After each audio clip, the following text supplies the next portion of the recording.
क्या आप आने वाले कल की उस झुलसा देने वाली गर्मी के लिए तैयार हैं, जहां लू सिर्फ एक मौसम नहीं बल्कि एक जानलेवा हकीकत बन जाएगी? एक नए वैश्विक शोध ने दुनिया को हिला देने वाली चेतावनी दी है। अगर हमने धरती के बढ़ते तापमान को नहीं रोका तो साल 2050 तक अत्यधिक गर्मी झेलने वाले लोगों की संख्या आज के मुकाबले दोगुनी हो जाएगी। ये सिर्फ एक आंकड़ा नहीं बल्कि करोड़ों जिंदगियों, हमारी सेहत और अर्थव्यवस्था पर मंडराता हुआ एक सीधा खतरा है। क्या हम एक ऐसे भविष्य की ओर बढ़ रहे हैं जहां सूरज की तपिश इंसानी बर्दाश्त के बाहर होगी? इस शोध के नतीजे बेहद चौंकाने वाले हैं।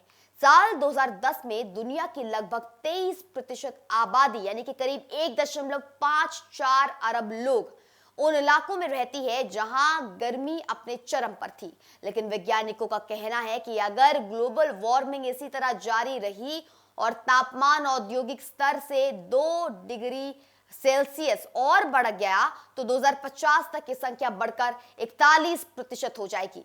इसका मतलब है कि लगभग 3.79 अरब लोग हर साल ऐसी गर्मी का सामना करेंगे जो उनके स्वास्थ्य और जीवन के लिए बेहद जोखिम भरी होगी। इस हीट क्राइसिस की सबसे बड़ी मार भारत जैसे दक्षिण एशियाई देशों पर पड़ने वाली है।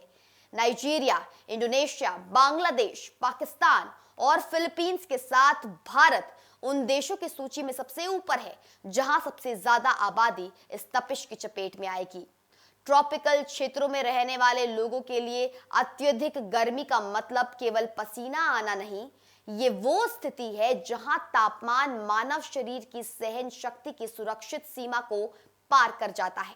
ये चिंता का विषय इसलिए भी है क्योंकि इसका असर केवल मौसम तक सीमित नहीं रहेगा, जबकि ये कहा जा रहा है कि लंबे समय तक चलने वाली लू से अस्पतालों में मरीजों की तादाद बढ़ेगी, फसलों के बर्बाद होने के खाद्य संकट पैदा होंगे और बिजली की मांग में भारी उछाल आएगा।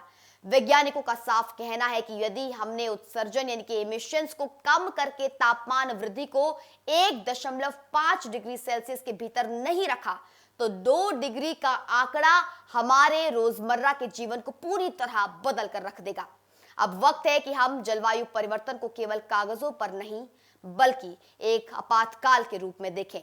फिलहाल के लिए हमारी इस खास रिपोर्ट में केवल इतना ही। अपनी टिप्पणी, अपनी प्रतिक्रिया हमें कमेंट सेक्शन में जरूर दें और ऐसी और खबरों के लिए देखते रहिए सिर्फ और सिर्फ इंडिया न्यूज। नमस्कार।